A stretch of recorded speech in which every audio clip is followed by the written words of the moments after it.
Okay, we're going to go ahead and start. We're going to start in prayer, and we definitely need to pray for. Oh, let me know if I say her name wrong. Is it Carice? How do you say? Do y'all know how to say her name? Because we need to pray for her and Terry. Hey, sorry, it cut out because my connection's terrible. No, but it's Carice. Okay, Carice. Okay, because I definitely want to pray for them. So I'm going to go ahead and open us in prayer really quick. All right. Dear God, we want to pray for Carice and her husband right now and wrap them in your arms, Lord, and just comfort them during this time. And Lord, we'd also like to pray for this call and pray that we're all open-minded and we share and just share this with you, Lord. And thank you again for all that you've done for us and given us. In Jesus' name, amen.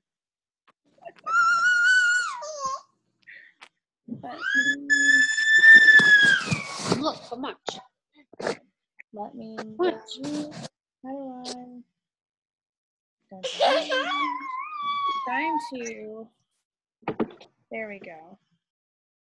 Okay. We are going to start in chapter 11.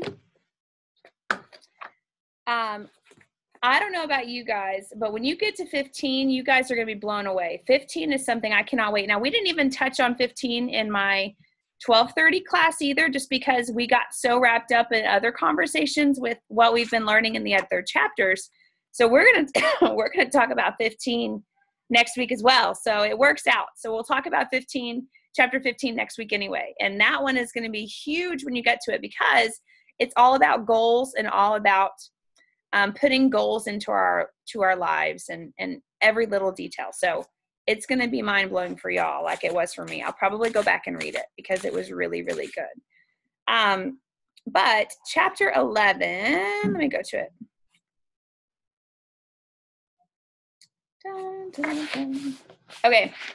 So again, I'm going to open up and say, if you feel like you want to talk, share, please, because this is how we get to learn a little bit more about you guys. And I am one for sure that is one that will always wait for the other person to hopefully ask it for me. So don't be that person. Try to talk up. I want to hear from you guys tonight. So on the first question, it said, when was the last time you realized that a dream or prayer was not going to happen? And how did it make you feel? This was a good conversation this morning. So what with that, anything stood out to you guys that a prayer or dream that did not happen, and how did it make you feel? Was there anything that stood out to you guys?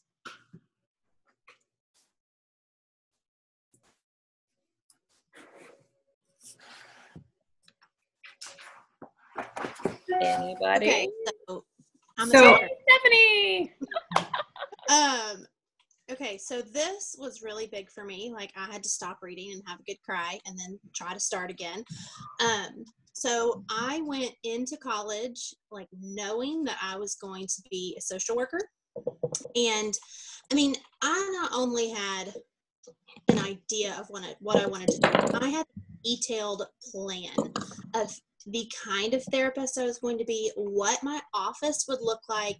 I mean, like, details. So it was just something that I prayed about a lot. I have quite a few struggles with academics. I have a few learning disabilities. And so, finishing college was a very big deal for me.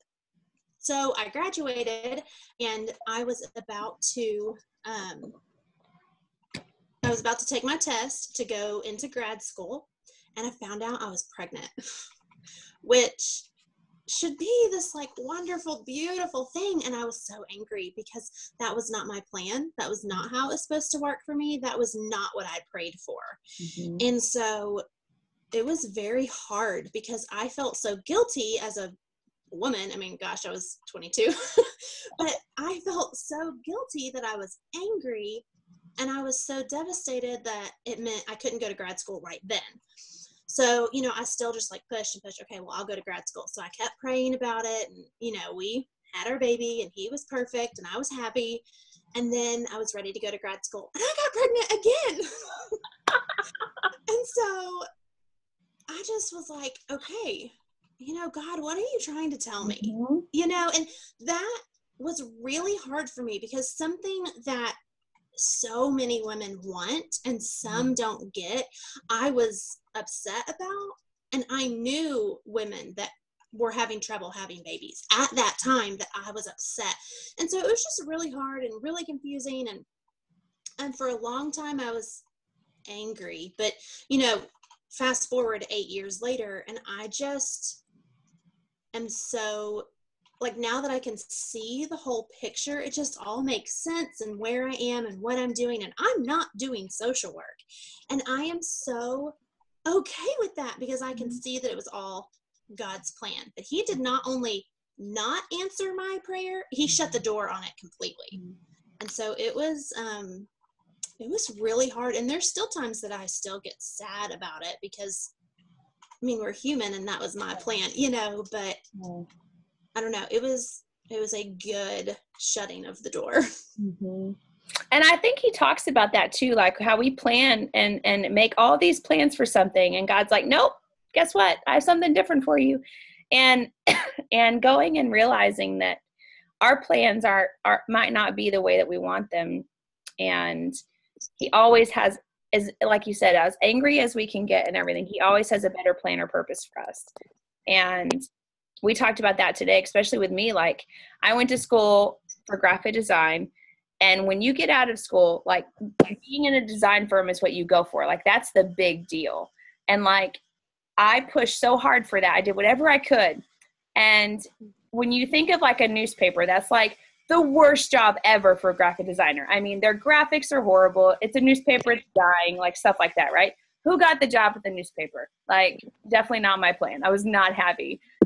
But it laid out doors for me that I never thought would possibly open because of it. So it was a good foot in the door, but it was the only thing that really, like, I was kind of unhappy about that, like, popped up to me when I read that question. Like, okay, what was it that stood out that I just wasn't as happy about? And I was there for about a good year. And then I went into a design firm. So I was super excited about that. I worked there for about 3 years. And I had 2 kiddos, and my last one refused to have a bottle, like 0, would not eat at the babysitter. And for 9 months, my poor babysitter kept trying. And finally she was like, I can't do it anymore. And then, so I asked my boss if I could start working from home just until I could find a new babysitter. And it led me into painting signs. Like, I had a sign business where I was painting hand painted signs, and was able to quit that graphic design job and stay at home for a while. And then we moved here to Springfield, Missouri, and stopped the sign business and was going to start back up. But then this laid in my hands, and it was just like, okay, Lord, I'm just going to keep letting you figure this out for me. Because anytime I have a plan, it's always not obviously great. So you are, you're showing me up in a lot of different ways that I never would have thought. So it's just crazy to see what other doors are going to be opening for all of us, from here on out. Was there anything else that anybody had, that a dream or something or prayer that, you had and that didn't happen the way you wanted it to? And how did it make you feel?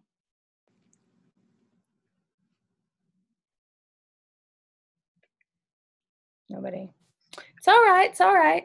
I'll get y'all warmed up in a minute. Yeah, I'll talk. Hey, Cassie. Yay! Go for it. Hey, Candace. Okay. Well, I feel like our story is going to be a little bit the same, but yours is definitely more.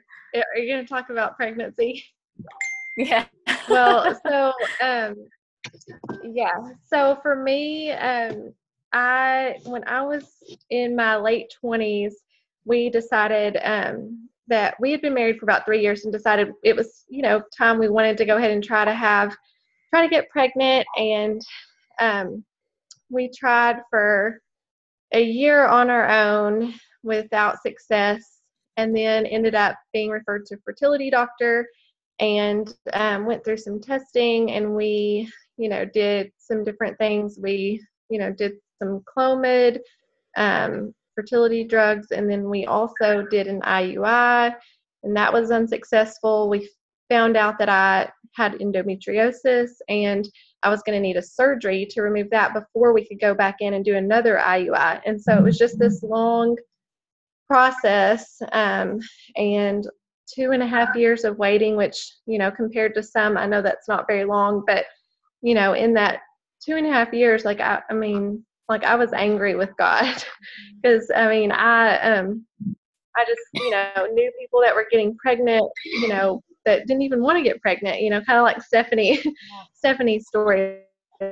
Like, they didn't even want it, and it was happening for them. But we ended up kind of taking a break from all of it before I was going to have the surgery. And there was just, a lot of other changes in our life happening then too. My younger sister, who was 13 at the time, came to live with us for a year. We were moving into a new house, so a lot of life changed too. Well, about 2 weeks after we had moved into our new house, and then my little sister had gone back home to live with her mom. We have different moms. We found out we were pregnant, just like nothing. I mean, like, so totally surprised, had not done anything special, like with fertility drugs or anything like that. In fact, about a month prior to that, I thought, well, okay, things are settled down now. I'll call the doctor's office and tell them we're ready to schedule the surgery. Well, I called, and they didn't have anything available that summer, and I was a teacher at the time, so I was, trying to squeeze it in during the summer. And so they didn't have anything available. And I was literally in tears after that conversation with the receptionist. I mean, she probably thought I was crazy. And I was just on the phone saying, well, I guess it's just not meant to be. And so then, like, 2 weeks later, like I said, we found out we were pregnant. So just, different plan than ours. Mm-hmm.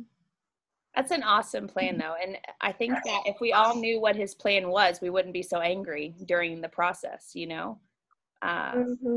Oh my goodness. That's so, I suffered with endometriosis as well. So I feel you, girl.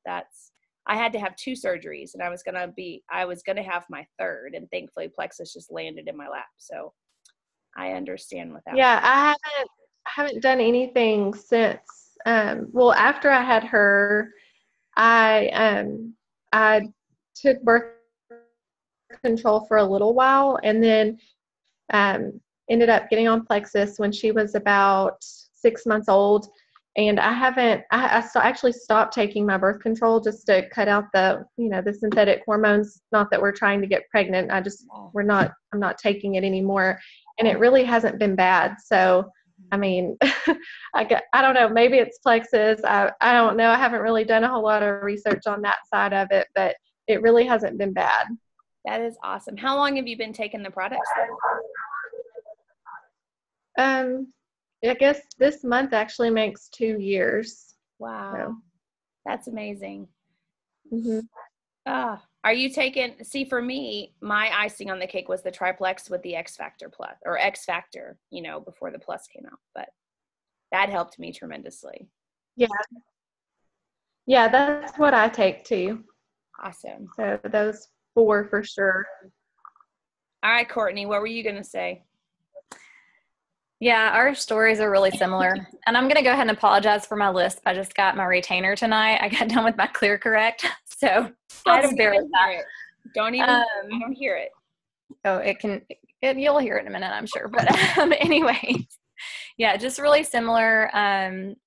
We always knew that we wanted to foster, but we had said we wanted to get pregnant first, just so our child was older, had this plan or whatever. But I don't know, it kind of makes me wonder if God knew that if it happened that way, that maybe we would chicken out of fostering. And so, yeah, same thing. Like for us, it was just unexplained infertility. I had several tests done, and I had surgery for endometriosis, but it really wasn't even that bad. And so they don't even know if that was a contributing factor or not. But basically, and I'm going to talk about some of this next week at the night of testimonies, but just diagnosed with unexplained infertility. And after a couple of years, we were just like, well, maybe this is God just telling us to go ahead and foster. And so we did. And we fostered our 2 girls for almost 2 years, and we just adopted them in June. And most people don't know, probably nobody knows this, but we actually found out at the end of May that we were pregnant. So before the adoption was even final, And it's just crazy, the timing of it all. And I haven't really shared this with many people, but the day that we were scheduled to go in, it was the first appointment that they scheduled for us. It was at 8 weeks, and we were going in to hear the heartbeat for the first time. And we had been waiting to get a court date for our girls for their adoption. And we thought it was going to end up being in July because things just kept getting pushed out. But that same Thursday morning, we got a call from DCS that we had a court date for the very next Thursday. So that all happened in the same day. We got our court date for our girls that morning, and then we went to the doctor and heard the heartbeat for the first time. So it was kind of amazing. And yeah, just the same thing, like, God knew what he was doing, and he shut doors at the time, but opened other ones, and I wouldn't change anything. So wow, that's awesome. Oh my goodness. Those kind of stories just give me goosebumps when like everything, like aligns like that, like the same timing, all of that. It's just amazing how he works. Was there anybody else that had any like really cool story or a dream or anything before we move on? Nope. Okay. All right.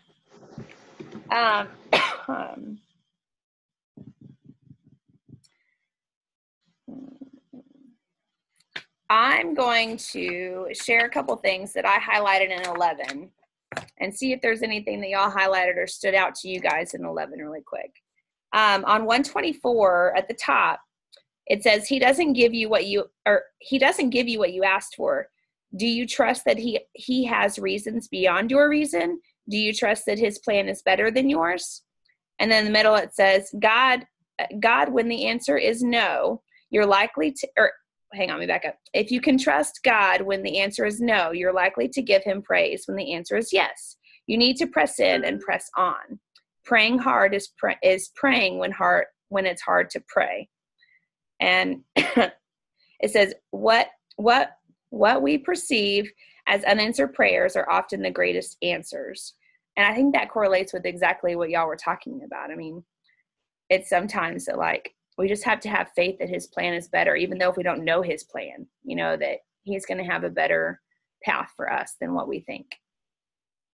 And then on 125 towards the middle, it felt like God was actually getting in the way, and he was, and I'm so glad that he did. And I think that happens a lot, sometimes when we think that we have this plan or this goal, and all of a sudden it just comes tumbling down on us. And we're like, all right, God, maybe your plan is better than mine. And sometimes that turns out to be true. I mean, and if you think about your path and your journey, you wouldn't be where you are. Goodness, I am like, when you got like just stuff. So I might be coughing a little bit. I don't know what's going on.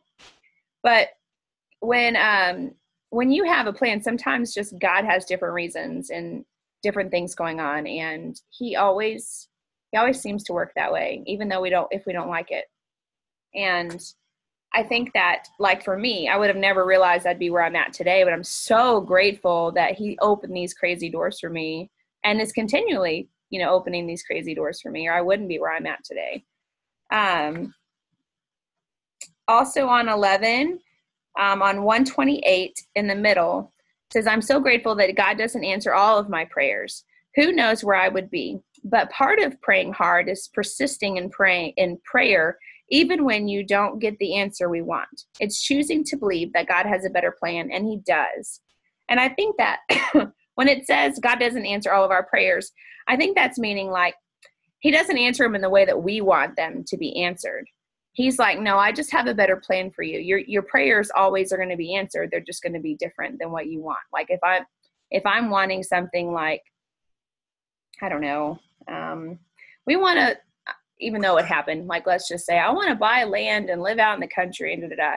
But then he changes the plan and be like, no, you prayed for that, but that might be later on in life, or that might be, at a different time, but that prayer isn't going to go unanswered. It's just going to be at a different time. Is there anything else that stood out to you guys from there to 128 that I did not highlight? Those were the things that stood out to me. Oh.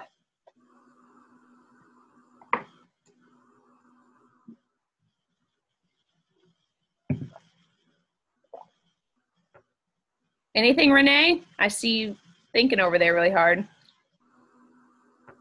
Well, I mean, there was a lot. There was a lot here. I mean, it's all about what we think we want and what he intentionally doesn't give us. Or, it's like they say, pray about patience and he'll give you chances to be patient or something. It never, ever comes out like we want it to. The only thing that totally did that I can think of that came out like I wanted to, for some reason, when I was a kid, I thought by the time I was 30, like that was a magic number or something. I didn't know what I wanted to do. I had no idea. For years, I had no idea. And I was just like, oh, I'll just take college classes forever, I guess, because I don't know what I want to do.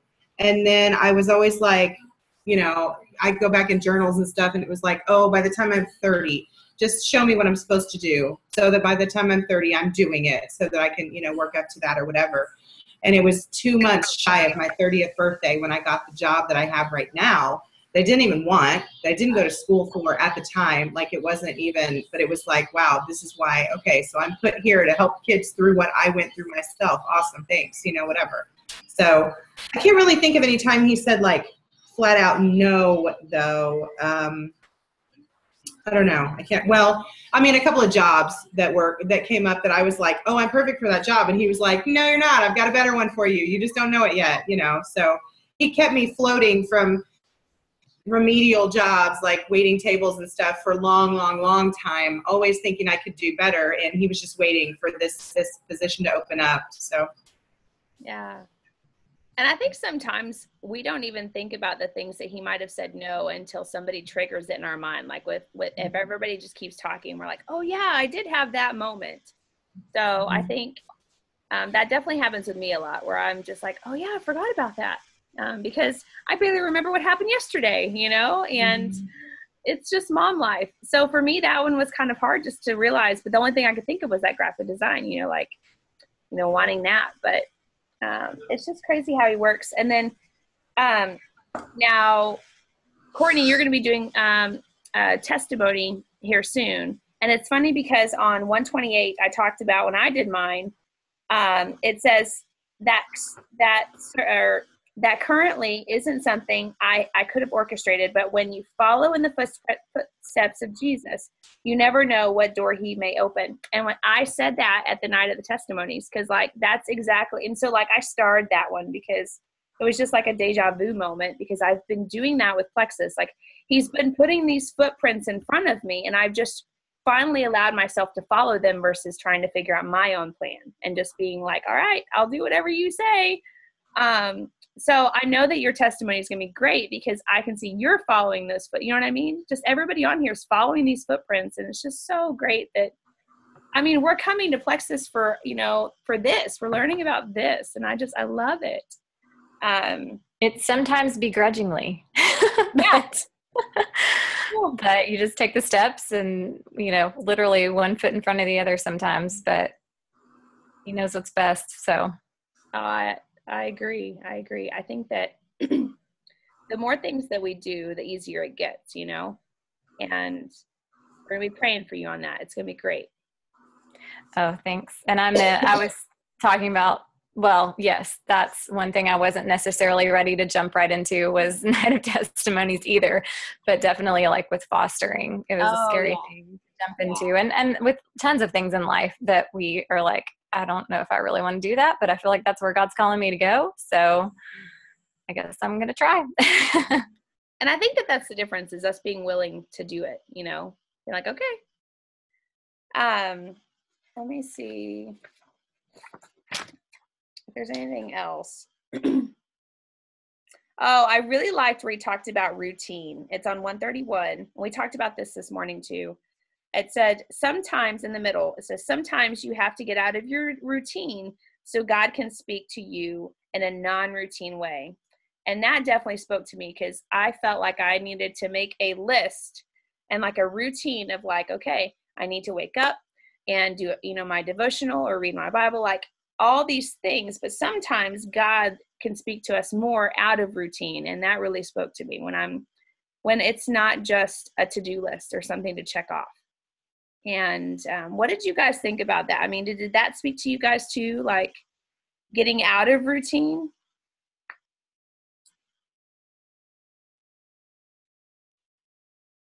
Because we talked a lot about that this morning. So often when we're in a routine, it doesn't mean as much anyway. Like it's just like the same thing over and over again. It's just like, oh, okay, I'm going to say my bedtime prayers, like the Pledge of Allegiance at school. Kids don't even stand up for that anymore. They just don't. They just sit there and they don't, it's not like, you know, so it's like, yeah, you're supposed to give God your first, but if it's like every morning, okay, what am I going to, you know, read about or whatever today? It's like once in a while, throw it in the afternoon instead, or once in a while for a walk instead, or once in a while, you know, do something different because it'll mean something different. You'll see something different. You'll hear something different, and it'll be a different experience. It doesn't have to be the same thing every day when the bell rings, you know. Right. And I think that we all get, and I say we all, like, as in meaning me too. I luckily, God gifted me into a free spirit, but I always wanted to be that goal, like that to-do list person. Like, okay, I'm going to be more organized. I'm going to get this done. But I'm definitely more like a free will, like, okay, well, let's go do this today instead. And I mean, that's just me. And so I think for me, routine as in like allowing God to be more, for me, it spoke to me as in allowing God to like really get into my unroutine life. Like, okay, what can I do right now that God could help just breathe life into me and speak to me in a way that I haven't maybe seen before. Was it this chapter or another chapter that said we have to like invite God to go with us, like everywhere, not just, is that, maybe it's in another book I'm reading, I don't know.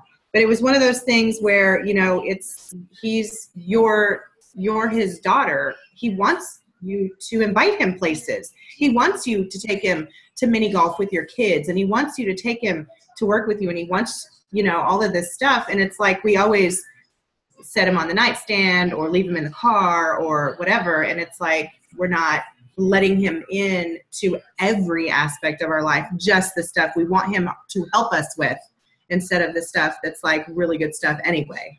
Right. And I think that, I mean, if we allowed ourselves to bring him everywhere we went and prayed even everywhere we went without feeling foolish for stopping and be like, no, let's pray before our meal if we're out to dinner, or let's like mini golf. Let's just bring him, and maybe there's somebody there that we could speak to, you know, that they might see him through us.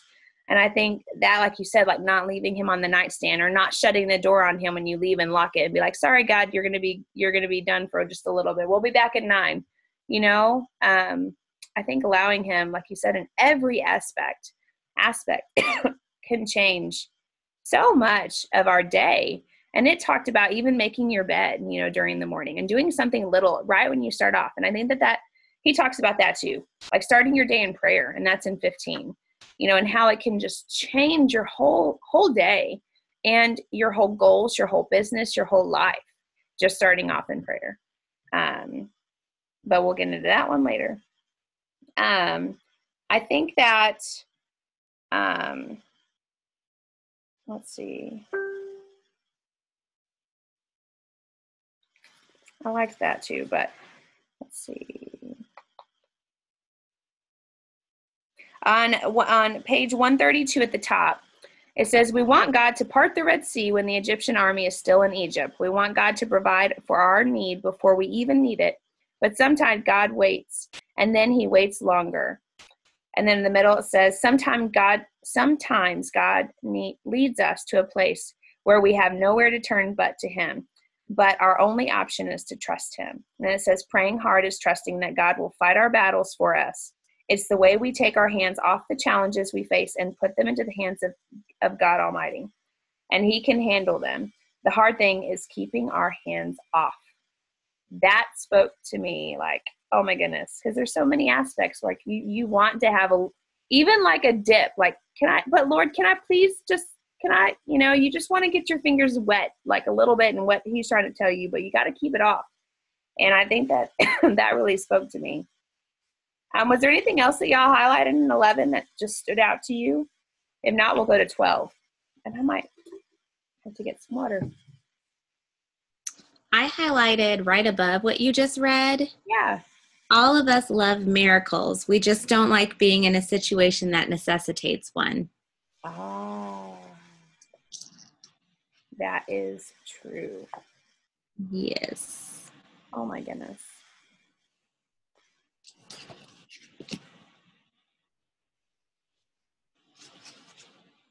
Anybody else, anything stood out?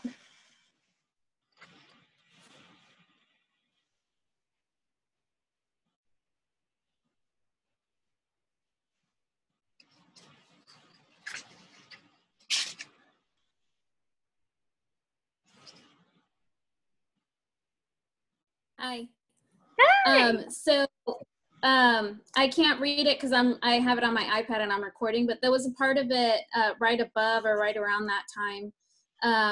Well, for me, like, I am a little bit of a control freak. Like, it's really hard for me to pray and just leave it in God's hands. Like, I'm always trying to, like, okay, well, maybe if I do this, it'll help bring the answer out closer. But also in that chapter, it was saying something about in those times of waiting, that like it's hard while you're waiting for your miracle, not to be angry with God and not to get resentful towards God.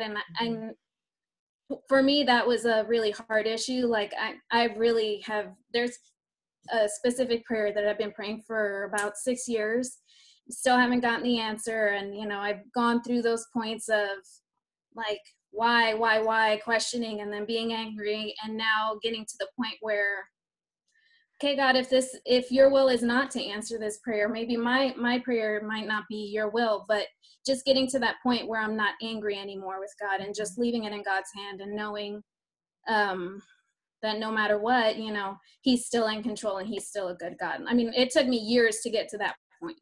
Mm-hmm. So it was like, just kind of hit me in the face again. Like, thank you that I'm not at that point of anger and resentment towards him. Yeah. I think that's the key, is like God's always here, even when we're in the valleys, and he wants us to see outside that valley what he has for us. So maybe in that 6 years of your praying, your peak is that you're not angry now. You know, he wanted you to get to that point and be like, okay, you finally put it in my hands. Now I've got control, and I'm going to make things better for you. And maybe he'll answer them, you know, and whatever it is. But it's going to be great. And I mean, I think that this book for real, like, makes me want to pray longer and not be like, okay, that was 24 hours. I'm done. I'm going to move on. Thanks for not answering. Like, and for you, like 6 years, maybe it's another, I know it sounds, you know, maybe it's another 6, maybe it's another year, but he's going to answer it. And whether it is something that is what you want or what he wants, it's still going to be done. So it's going to be interesting. I can't wait to hear what it is once it is answered. That would be neat. But I think that this book definitely speaks to me, just because, like, I need to have more patience and realizing, like, no, if I really want something, I need to pray for it longer, you know, and pray for it a little harder too. I get so tied up in just letting it go, you know. And I love the idea of prayers not having an expiration. Yes. Did he say that or no? He said that earlier in an earlier chapter, but he did say that in part of, I don't know what chapter it was, in what we are going over, where he talks about God is still answering prayers. You know, he answers them. Sometimes he answers them more than once. Mm-hmm.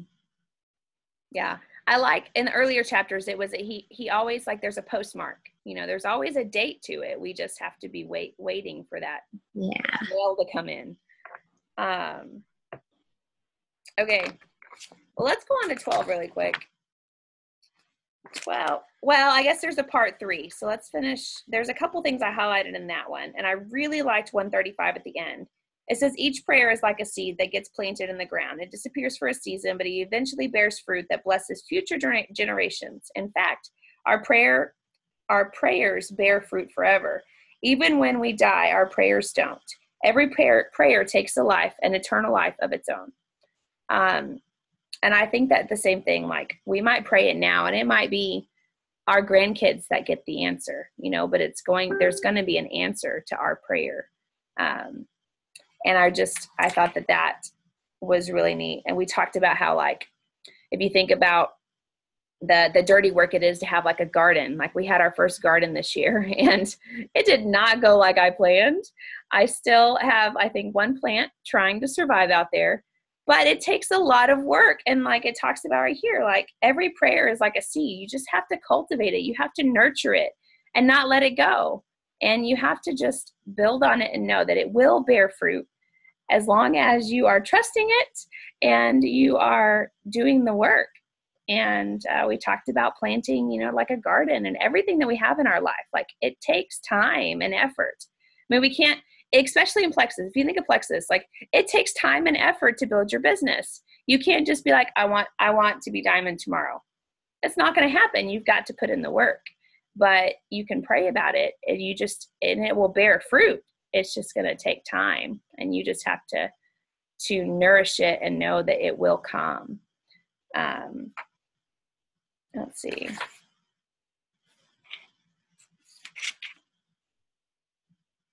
I really liked in the middle, it said on 136, it says, never underestimate his ability to show up anytime, any place, and anyhow. Has there been, I don't know why this came up, but has there ever been a place or a time where you were like, whoa, God, you were right there, that stood out to you, that you would have never thought he would have come to in that moment? I don't know. I feel like I had to ask that. Was there anything that like stood out to you that God just showed up when you unexpectedly thought he was going to?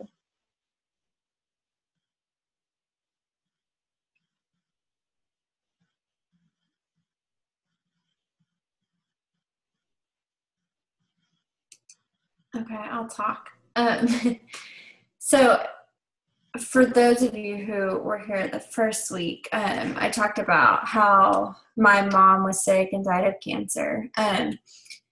After she had passed away, and I kind of did like a hindsight 2020 and kind of look back, like we had recently, my mom had, before she was sick, they were looking for a new house to live in, and they ended up moving right around the time that she got sick. And it happened to be a half-mile away from where she received treatment and chemo.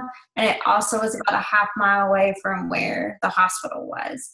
And so it was kind of an answered prayer in disguise, as kind of like twisted as that is. When you look back at it, it's kind of like we would have been 20 minutes away, 30 minutes away from any type of treatment place. It was also at a time where I had just gotten engaged, so I was able to stay home and take care of her, and I was able to be a caretaker for her in that time in my life. And again, I got married in November. My mom passed away in January, so it was kind of like a passing of like my best friend, like that I was able, like God put in place that I was going to get married, knowing that I was going to lose someone so important in my life. God was saying, here's someone else to take care of you. Here's someone else to love you. Here's someone that's going to be there for you to kind of take that place.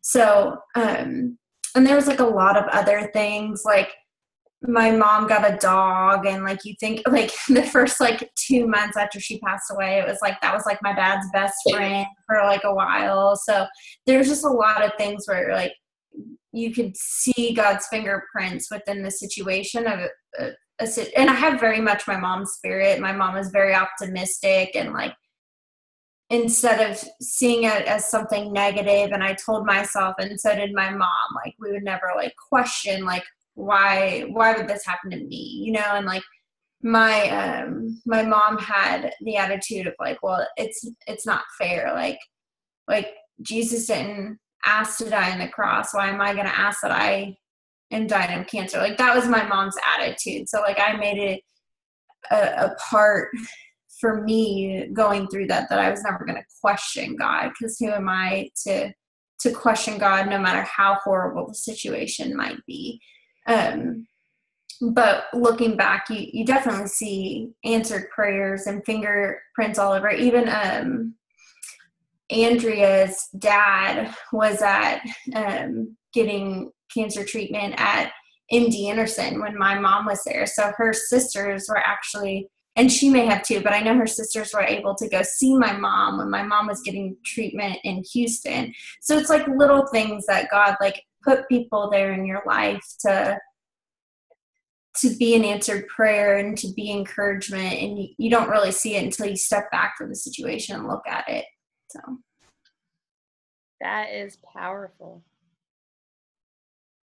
And I think that's sometimes why we have really good friends, because they can see outside the box that we're in. They can be willing enough to see, like, hey, did you just see what happened? Did you see God in that moment? Did you see, what you just witnessed? Because sometimes you're just blinded by it, and you're living in the moment and not really like living in the moment. And I think that we talked about having friends that, and I think I'm jumping ahead, but we talked about having friends that pray with you and that are there for you. And I think it's really good to have that, and then have them be that person that sees his fingerprints. Okay. See, I'm reminded when Taylor started talking about her mom, I was reminded about a time when my mom was really sick. She also had breast cancer. She had just, she took chemo and everything, and then was in remission for 5 years. And in the meantime, she got another disease. It was just really taxing on her body. And she ended up a paraplegic and just really, really sick. And we all had to just take care of her. It was a really hard time for our family because my brother had just passed away very unexpectedly. And it was just a really hard time. And we all had to take care of her, and we just kind of took turns. And finally one day I was just kind of to the end of my rope, and I was just like, God, where are you? Can't you see my mom is sick? You need to heal her. Of course, we were all, oh yeah, you're going to get better, because, she'd been in remission so long and was doing so well. And so we just knew, God was going to heal her again. And, but she kind of had been telling us, no, I'm just, we felt like she was just kind of losing hope, but she was just basically, she knew what was going to happen. But anyway, during this conversation, I was just really angry. Where are you, God? You're supposed to be healing her. And I could just kind of hear, this voice, and I've been here all along with you. I am taking care of her.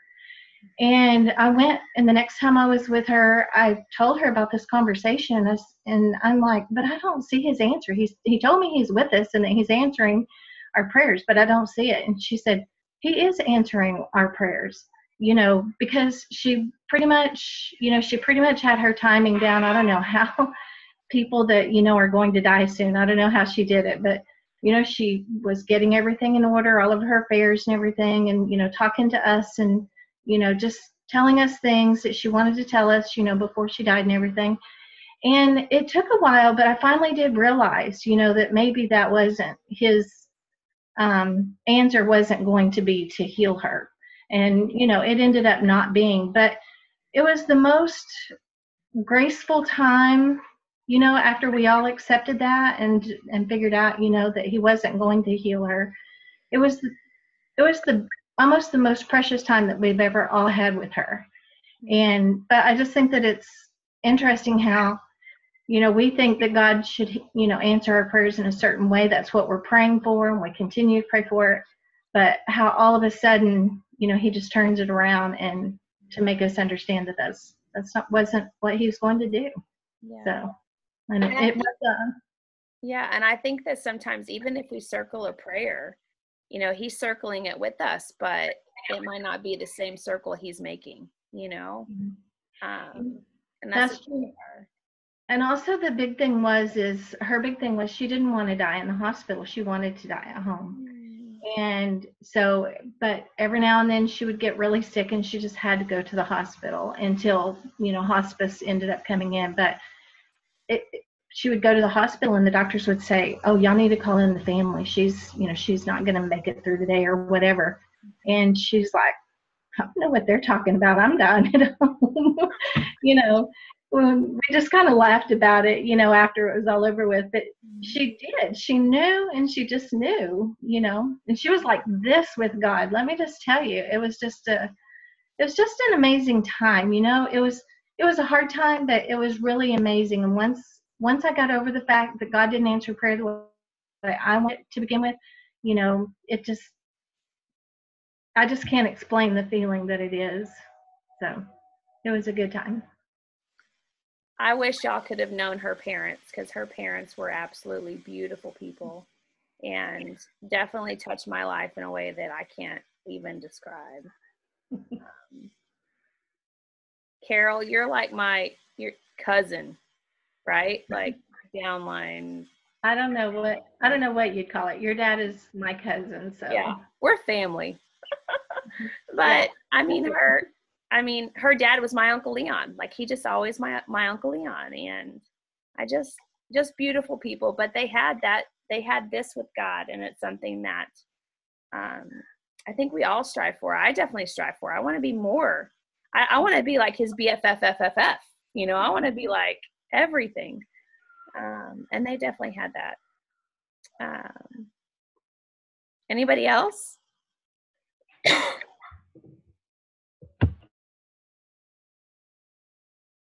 Okay.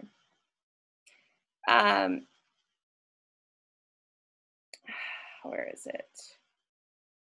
I liked on 136 at the bottom, it says, we don't just want to have our cake and eat it too. We want Instant Brand.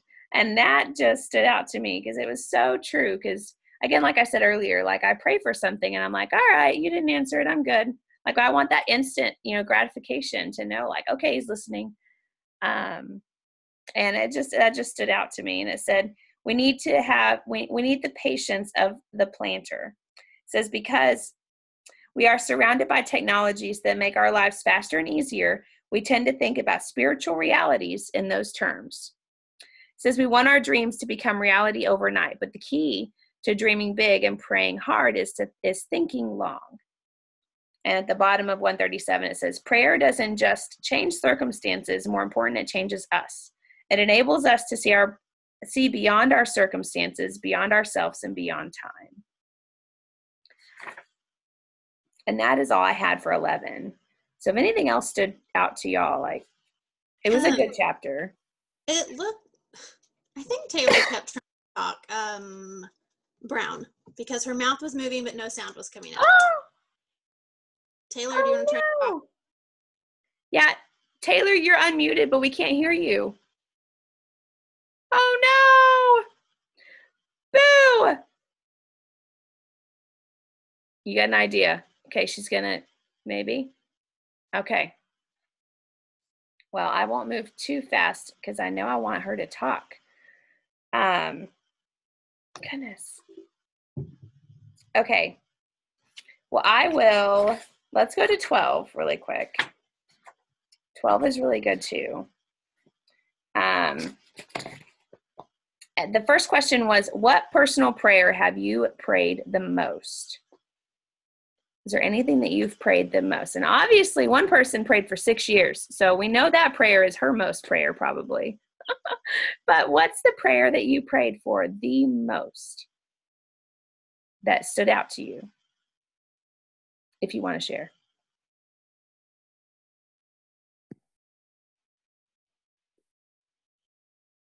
Okay, question. Can you hear me? Yes, I can hear you. Yay! Okay, now share. Yay. Okay, let me turn off my go for it. computer. Sorry, I was echoing. Okay, so I was gonna speak to the when God has shown up question.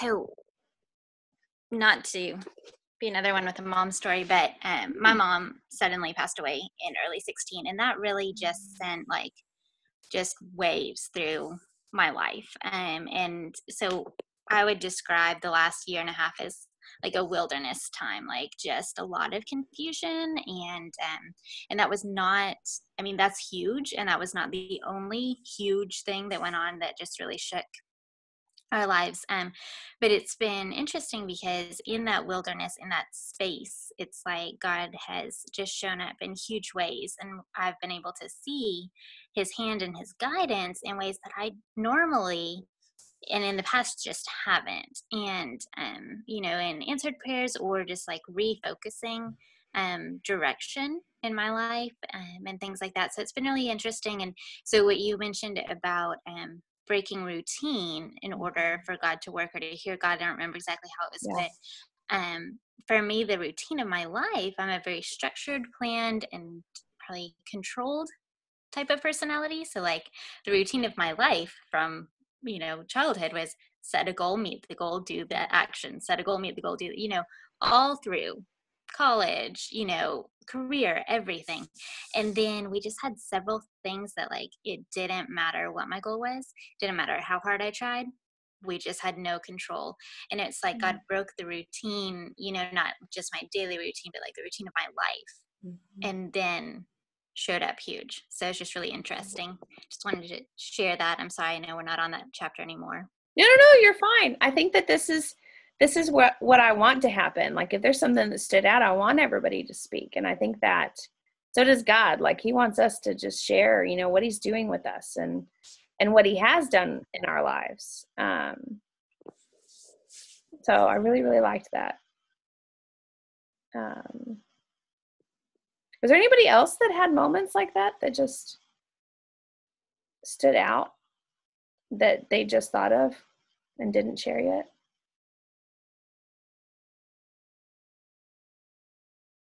Okay.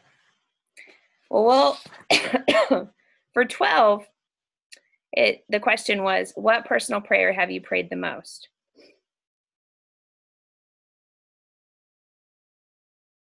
I'll go, and maybe y'all will feel comfortable enough to start talking. But mine has always been my marriage. I pray for that almost every night, just because even in a marriage, you're going to have like a roller coaster. The roller coaster is always going to dip, but it always comes back up.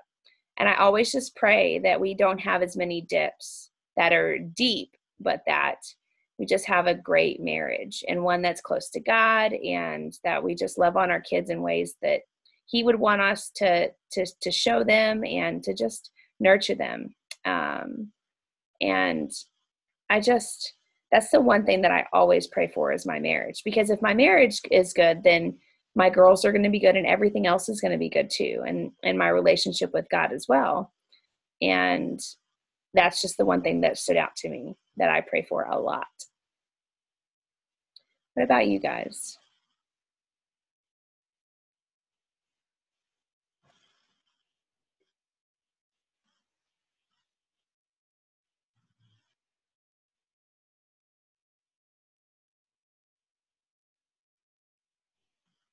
Yay! I'll just say family is something I pray for all the time, and it just breaks my heart hearing all these people with their stories about their moms, and just like I can't even imagine. So that's something I always pray for, is just the safety of my family all the time. Yeah.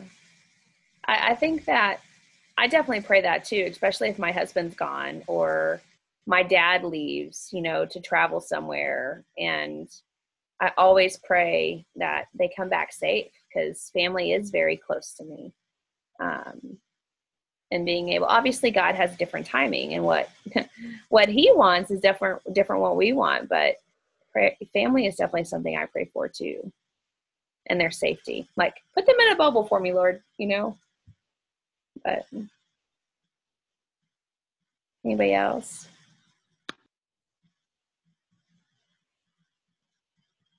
Okay, we can go to the next one. It says, when was the last time that you had a sleepless night that led you into a prayer? Do y'all have any nights like that?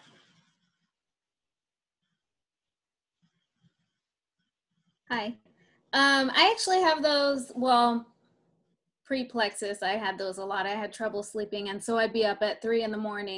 and after tossing and turning for like 2 hours, like, okay, God, I guess I'm just gonna pray, and then but a lot of the times it was in those like those sleepless nights that, like I would get the peace that I'd been praying for, in certain situations, and, God would remind me of certain scriptures and all that. So I have those a lot. I haven't had them in a while, but I definitely had those a lot in the past. Did you feel super close to him in those moments? Yeah, I did. Yeah. And it was like, okay, why did I make prayer my last resort at this point? Like, I know that God is waking me up for me to have that one-on-one time because I didn't make the time during the day, or because I just got so busy. But,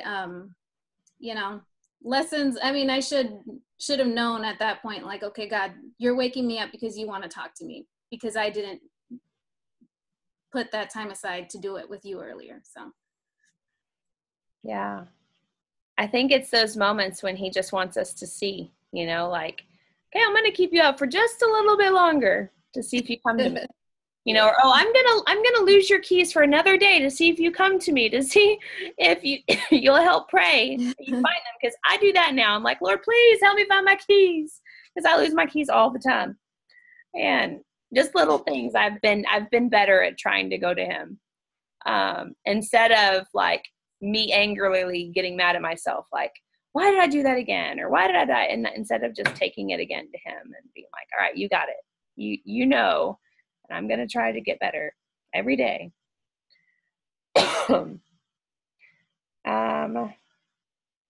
Anybody else have sleepless nights? I have had sleepless nights recently. I've told you about what's going on with my church and how we are trying to really reach out to people in a different way. And so we're so excited about it. My husband and I have stayed up late talking about ideas we have and scripture we read through the day that really spoke to us and stuff. And but even a few times I've just been so excited. I feel like God wakes me up and will put something in my head. And then, I'll look and read some scripture. And then I'm like down the rabbit hole of scripture because I'm like, and then I found this and then I found that. And it's so exciting thinking about how we can be reaching out to people and touching people for him and just where our church is going. So exciting. And so not like that I've been having sleepless nights because we have like huge prayer requests that are heavy, but just that there's such an excitement about how God is moving, that it just kind of keeps you up. Mm-hmm. Exactly. This morning, Cindy shared how she couldn't sleep one night because she had a dream, and then it was a dream about her business and like things that she really wanted to do to make it better. And then she woke up and realized like that was a dumb dream. Why did I think that? And I'm like, why would, like, obviously there was a reason you were up that late that night thinking about those things. And I think that that's definitely something that is like a mindset thing that we have to realize. If something's put on our heart and if it's that powerful that it kept you up all night, go for it. It might not be as crazy as what you think it's going to be. It could be an amazing dream or something, an amazing path. God's like, here's a little footprint for you. Let's see if you'll follow it. And those sleepless nights always were the best for me. In graphic design, I could tell you enough. I got the best things, the best designs, the best logos, the best everything when I stayed up way past my mind could think anymore. And then once I realized, like, it just all fell into place. So those sleepless nights always were my favorite because I knew my mind would just go in places I wouldn't allow it before. I was just thinking too hard and putting limits to what I could do. And I think that especially in this business, if you have an idea or a dream, go for it. Don't let anybody stop you. If you really are passionate about it, for instance, Raise your hand if you know, welcome to your first 60 days, the group. Welcome to your first 60 days. Who's in it? Okay, everybody, just about everybody. Okay. So that was an idea that I came up with that got turned down. And because nobody thought it was needed. And I was pretty darn stubborn about it, where usually I would be like, no, I'm just going to, all right, I guess it was a really bad one. And I felt like, no, I feel the problem with this business is that when people sign up, think of a gym. When you go to a gym, you walk in and you're by yourself and you try for a few days and you're like, oh, that was horrible. Why did I even try that? You're never going to come back. You're never really going to try. And you might do it again in January when New Year's resolutions start again, but you're done. But if you go in with a friend, or you go in and you go to a class where there's more people surrounding you and be like, oh, I can't wait to see you tomorrow. Or I can't wait to see, how it's going to be for you and what this routine is going to be like for you, and all the results you're going to have. You're more likely to come back because you have that community and people surrounding you. And so with that idea, I thought the exact same thing with Plexus. Like, people are falling off their first month. We need something to help them feel like they're in a community and build them together and have them hopefully stay longer. And so that was a dream on a sleepless night that I started writing down in this book right here, and just ideas that I had for this business and allowing things to just come. So I highly recommend that for you guys. If you have dreams and ideas, shoot for it and tell, and especially if it's for this business too, like, shoot those ideas, because sometimes you never know. It could be really good. So I really hope you guys like the group. I mean, we just kind of started. It's just now picking up, but I'm loving all the community that I'm seeing in it. So let me see.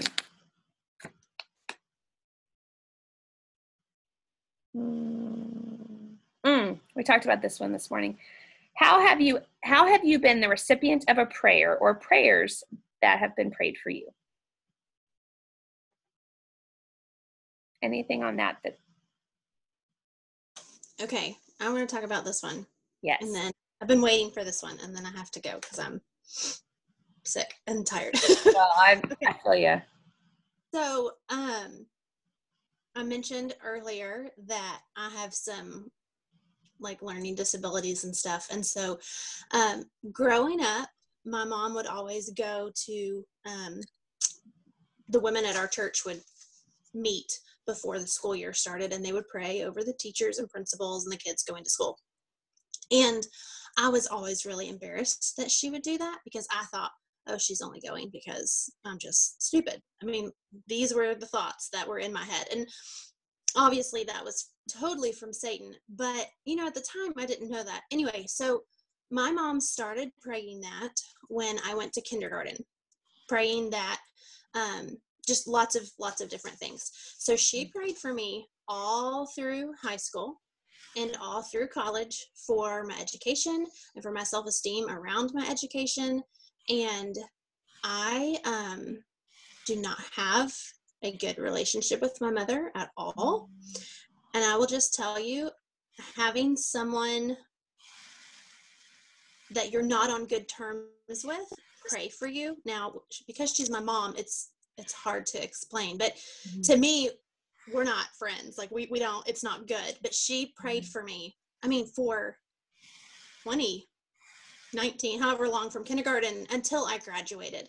And I honestly believe that those prayers are part of the reason that I graduated from college. I mean, I had even my dad say, I did not think you would graduate from college.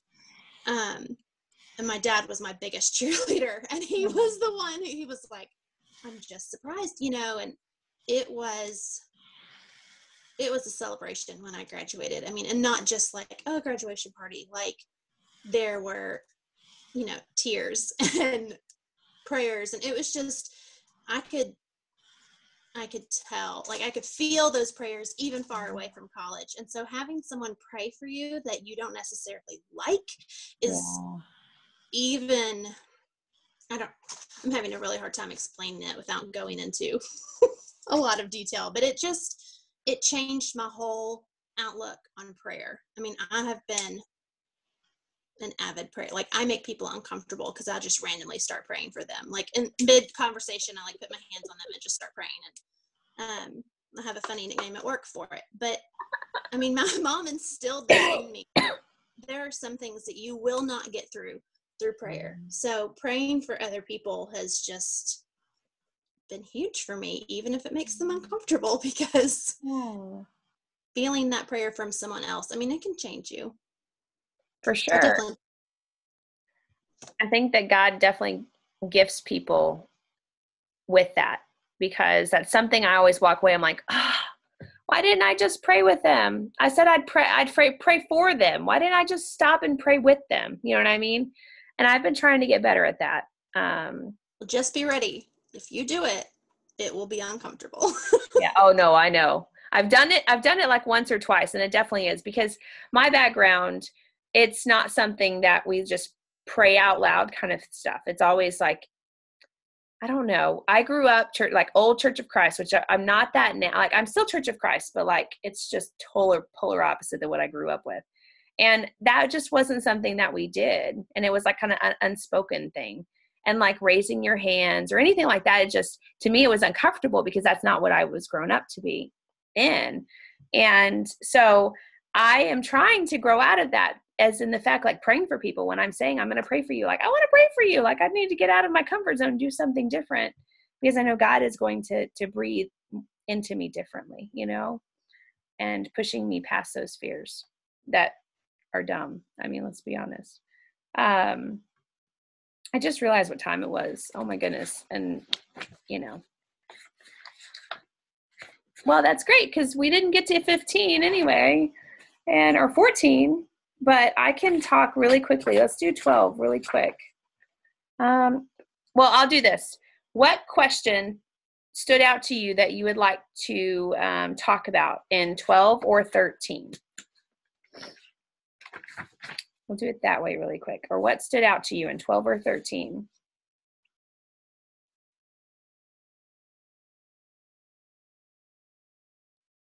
Anybody? Everybody has the questions, right, that I posted, or no?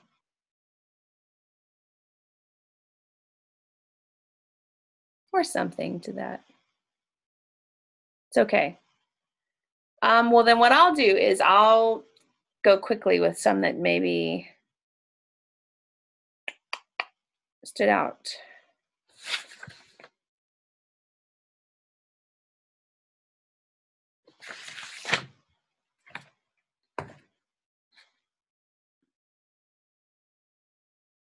Well, I'll highlight what I liked in 12 and 13, and then we will,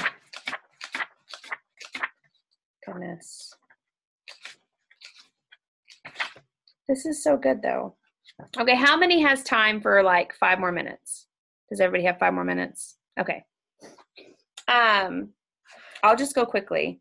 So on 140, in the middle, it says, I'm talking about the prayer that is the agenda. One prayer can accomplish more than 1,000 plans. And we talked about that. And it says, if you're willing to dream big and pray hard and think long, you might bring kings to their knees and shut mouths of lions. And that was the story about Daniel when he talked about that. Like he prayed and he didn't give up. And then on 142 at the top, it says, just as our greatest successes often come on the heels of our greatest failures, our greatest answers often come on the heels of our longest and most boring prayers.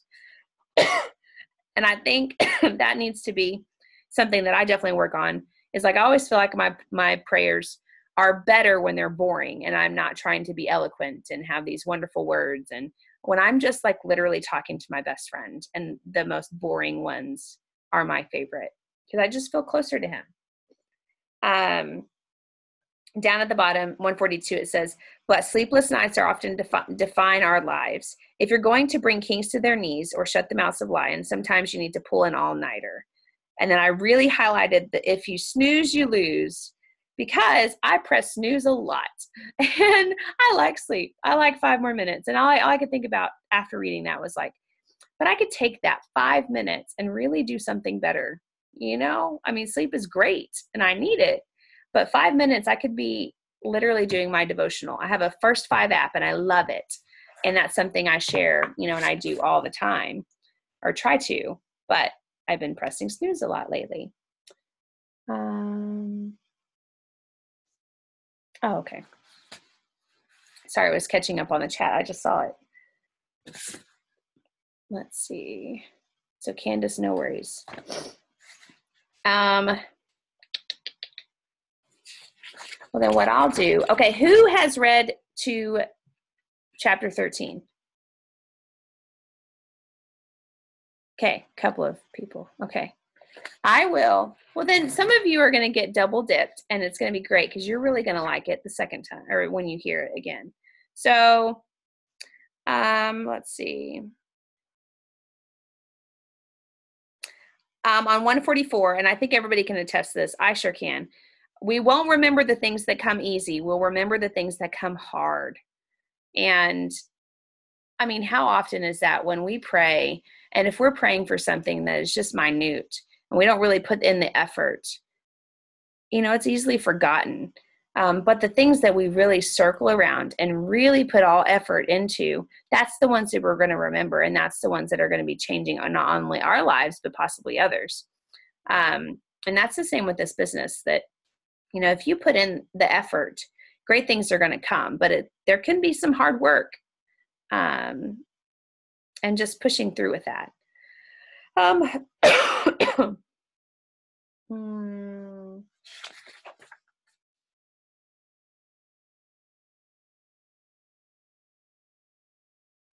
Also, I'm not a morning person, so this one spoke to me too. On 146, it says, his legacy is a long love. His legacy is a stop, drop, and pray. His legacy is a lot of early mornings and some sleepless nights.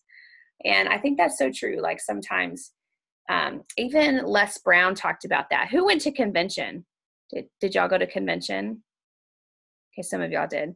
Les Brown was amazing, and he's the one that continuously worked hard and slept, you know, hardly slept. He woke up early and just really pushed for his dreams. And I think that people like that move mountains, and it makes me want to do more. You know, yeah, I would love to have 7 to 8 hours of sleep, but sometimes if I'm pushing for a goal that's going to be better than myself and glorify him, then I might need to make some more sleepless nights and early mornings to do that. So that stood out to me, because I'm like, I have to get better at some things and not let my time waste, especially doing this. You know, this helps us in our business sometimes too, but it also can be a time waster where we're just doing this all the time and then realize 30 minutes went by. So little things like that.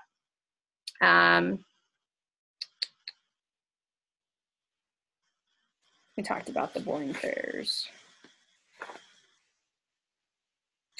I really liked when y'all get to this on chapter 13. I did not know about Hilton and his journey to where he got. I thought that was extremely powerful and really awesome.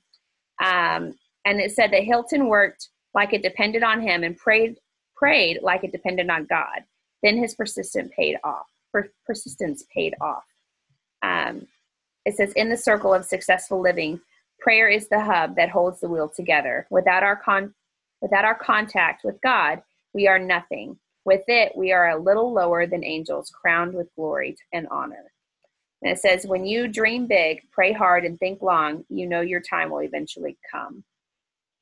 And then it said, on 151, he approached every situation, every opportunity, and every challenge, and every person prayerfully. There's some really, really great things. I don't want to keep you guys more, and we can maybe touch on 14 and 15 next time. But use our Facebook group and share some things that just come out to you that maybe you guys, we didn't get to. And